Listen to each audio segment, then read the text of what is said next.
All right, some of you may be asking, why read Shakespeare? The weather is too nice. Don't worry, it's going to get cold the next 4 days, so you have plenty of time to read Shakespeare. But there's other reasons to read Shakespeare.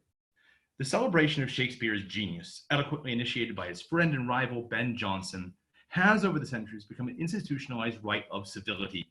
The person who does not love Shakespeare has made, the right implies, an incomplete adjustment, not simply to a particular culture, English culture in the late 16th and early 17th centuries, but to culture as a whole, the dense network of constraints and entitlements, dreams and practices that link us to nature. Indeed, so absolute is Shakespeare's achievement that he has himself come to seem like a great creating nature, the common bond of humankind, the principle of hope, the symbol of the imagination's power to transcend time-bound beliefs and assumptions, peculiar historical circumstances, and specific artistic conventions. However, this is me ad-libbing, the problem with Shakespeare is that sometimes it isn't properly taught and you don't get it, and then it's not fun because teachers sit down and they turn a tape on and you listen to the play and it drones on. You need to see it acted out because that's what a play is supposed to be. You also need, because maybe you need some jokes explained to you, which is what I'm going to do. All right, so back to the history a little bit. I'm done ad-libbing. The near worship Shakespeare inspires is one of the salient facts about his art. But we must at the same time acknowledge that this art is the product of a peculiar historical circumstance and specific conventions, 4 centuries distant from our own. So if you don't get all the jokes, it's because they're a little old, but most of them can be translated and used now. The acknowledgement is important because Shakespeare, the working dramatist, did not typically lay claim to the transcendent visionary truths attributed to him by his most fervent admirers. His characters more modestly say, in the words of the magician Prospero, that their project was just simply to please. The starting point, and perhaps the ending point as well, in any encounter with Shakespeare is simply to enjoy him, to savor his imaginative richness, to take pleasure in his infinite delight in language. If then you do not like him, Shakespeare's first editors wrote in 1623, surely you are in some manifest danger not to understand him. You have to enjoy it to get it. Over the years, accommodations have been devised to make liking Shakespeare easier for everyone. When the stage sank to melodrama and light opera, Shakespeare, in suitably revised text, was there. When the populace had a craving for hippodrama, plays performed entirely on horseback. Hamlet was dutifully rewritten and mounted. When audiences went mad for realism, live frogs croaked in productions of A Midsummer Night's Dream. When the stage was stripped bare and given over to stark exhibitions of sadistic cruelty, Shakespeare was our contemporary. And when the theater itself had lost some of its cultural centrality, Shakespeare moved effortlessly to Hollywood and the sound stages of the BBC. This virtually universal appeal is one of the most astonishing features of the Shakespeare phenomenon. Plays that were performed before glittering courts thrive in junior high school auditoriums. Enemies set on destroying one another laugh at the same jokes and weep at the same catastrophes. Some of the richest and most complex English verse ever written migrates with spectacular success into German and Italian, Hindi, and Swahili and Japanese. Is there a single stable, continuous object that underlies all of these migrations and metamorphoses? Certainly not. The fantastic diffusion and long life of Shakespeare's works depends on their extraordinary malleability, their protean capability to elude definition and escape secure possession. At the same time, they are not without indefinable or identifiable definition and some shared features. Across centuries and continents, family resemblances link many of the widely diverse manifestations of plays such as Romeo and Juliet, Hamlet, and Twelfth Night. And if there is no clear limit or endpoint, there is a reasonably clear beginning. The England of the late 16th and early 17th century, when the plays and poems collected in this volume made their first appearance. An art virtually without end or limit, but with an identifiable, localized, historical origin. Shakespeare's achievement defies the facile opposition between transcendent and time-bound. It is not necessary to choose between an account of Shakespeare as a scion of particular culture or an account of him as a universal genius who created works that continually renew themselves across national and generational boundaries. On the contrary, Crucial clues to understanding his art's remarkable power to soar beyond its originary time and place lie in the very soil from which that art sprang. Pause and resume. All right, so that was some basic background on just how people should feel about Shakespeare. In other words, if you don't like him, something's wrong with you. However, if you weren't taught it the right way, you're not going to like it. So here we go. One of the things I want to do is go over some background information. You have a handout, and this is where you want to maybe have the screen over and have your handout pulled up, because some of those questions, all of those answers to those questions are going to come from my reading of this text here, which is, by the way, the Norton Shakespeare. All right? I'm not saying right to any of these words. I'm just repeating them because they're good stuff. All right, so we'll start off with the playing field. The first permanent freestanding public theaters in England date only from Shakespeare's own lifetime. A London playhouse, the Red Lion, is mentioned in 1567, and James Burbage's playhouse, the Theatre, very creative name, was built in 1576. The innovative use of these new stages, crucial to a full understanding of Shakespeare's achievement, is the subject of a separate essay in this volume. If you want to read it, let me know. It's great. It does help you go to sleep at night. By the theater historian Andrew Gurr. But it is quite misleading to identify English drama exclusively by these specially constructed playhouses. For in fact, there was a rich and vital theatrical tradition in England stretching back for centuries. Many towns in late medieval England were the sites of annual festivals that mounted elaborate cycles of plays depicting the great biblical stories, from the creation of the world to Christ's passion and its miraculous aftermath. Most of these plays have been lost, but the surviving cycles, such as those from York, are magnificent and complex works of art.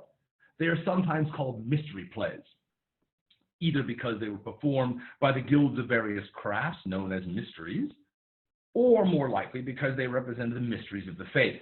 The cycles were most often performed on the annual feast day instituted in the early 14th century in honor of Corpus Christi, the sacrament of the Lord's Supper, which is perhaps the greatest of these religious mysteries. The Feast of Corpus Christi, celebrated on Thursday following Trinity Sunday, helped give the play cycles their extraordinary cultural resonance, but it also contributed to their downfall. For along with especially liturgical plays, traditionally performed by religious confraternities, and the saints' plays, which depicted miraculous events in the lives of individual holy men and women, the mystery cycles were closely identified with the Catholic Church. Protestant authorities in the 16th century, eager to eradicate all remnants of popular Catholic piety, moved to suppress the annual procession of the host with its gorgeous banners, pageant carts, and the cycle of visionary plays. In 1548, the Feast of Corpus Christi was abolished. Towns that continued to perform the mysteries were under increasing pressure to abandon them. It is sometimes said that the cycles were already dying out from neglect, but recent research has shown that many towns and their guilds were extremely reluctant to give them up.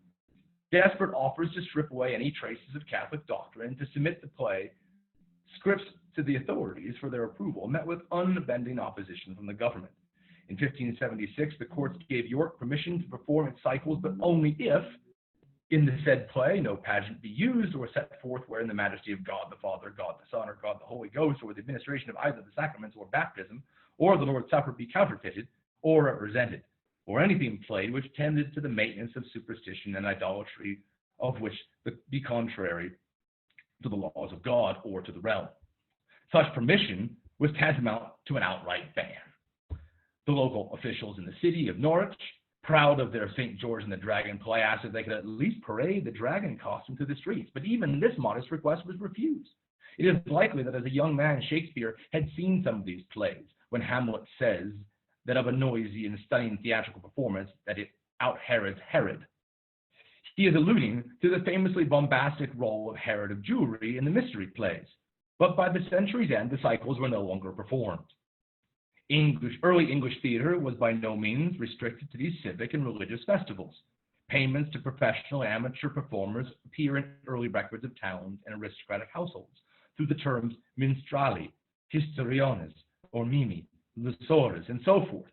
They're not only used with great consistency and make it difficult to distinguish among minstrels, jugglers, stage players, and other entertainers. Performers acted in town halls and the halls of guilds and aristocratic mansions, on scaffolds erected in town squares and marketplaces, and on pageant wagons in the streets and in inn yards. By the 15th century and probably earlier, there were organized companies of players traveling under noble patronage. Such companies earned a living providing amusement while enhancing the prestige of the patron. In addition to their take from this first play, the players would almost certainly have supplemented their income by performing in halls and inn yards, where they could pass the hat after the performance, or even on some occasions charge an admissions fee. It was no doubt a precarious existence. In addition to their take from this first play, the interludes mentioned in Willis's introduction or description of the Gloucestershire performances are likely plays that were, in effect, staged dialogues on religious, moral, or political themes. Such works could, like the Mysteries, be associated with Catholicism, but they were also used in the 16th century to convey polemical Protestant messages, and they reached outside the religious sphere to address secular concerns as well. Henry Medwall's Fulgens and Lucrece, for example, pits a wealthy but dissolute nobleman against a virtuous public servant of humble origins, while John Heywood's play of The Weather stages a debate among social rivals, including a gentleman, a merchant, a forest ranger, and two millers. Gripping. The structure of such plays reflects the training in argumentation that students receive in Tudor schools, and in particular, the sustained practice in examining all sides of a difficult question. Some of Shakespeare's amazing ability to look at critical issues from multiple perspectives may be traced back to this practice and the dramatic interludes it helped to inspire. Another major form of theater that flourished in England in the 15th century and continued on into the 16th was the morality play. Like the Mysteries, moralities addressed questions of the ultimate fate of the soul. They did so, however, not by rehearsing scriptural stories, but by dramatizing allegories in spiritual struggle. Typically, a person named human or mankind or youth is faced with a choice between a pious life in the company of such associates as mercy, discretion, and good deeds, and a dissolute life among riotous companions like lust or mischief. Plays like Mankind and Everyman show how powerful these unpromising-sounding dramas could be, in part because of the extraordinary comic fatality of the evil character or vice, and in part because of the poignancy and terror of an individual's encounter with death. Shakespeare clearly grasped this power. The hunchback Duke of Gloucester in Richard III gleefully likens himself to the formal vice, iniquity. And when Othello wavers between Desdemona and Iago, between himself a vice figure, his anguished dilemma echoes the fateful choice repeatedly faced by the troubled, vulnerable protagonists of the moralities. If such plays sound a bit like sermons, it is because they were. Clerics and actors shared some of the same rhetorical skills. It would be misleading to regard church-going and play-going as comparable entertainments. But in attacking the stage, ministers often seemed to regard the players, professional players, as dangerous rivals. The players themselves were generally too discreet to rise to the challenge. It would have been foolhardy to present the theater as the church's direct competitor. Yet, in its moral intensity and its command of impassioned language, the stage frequently emulates and outdoes the pulpit.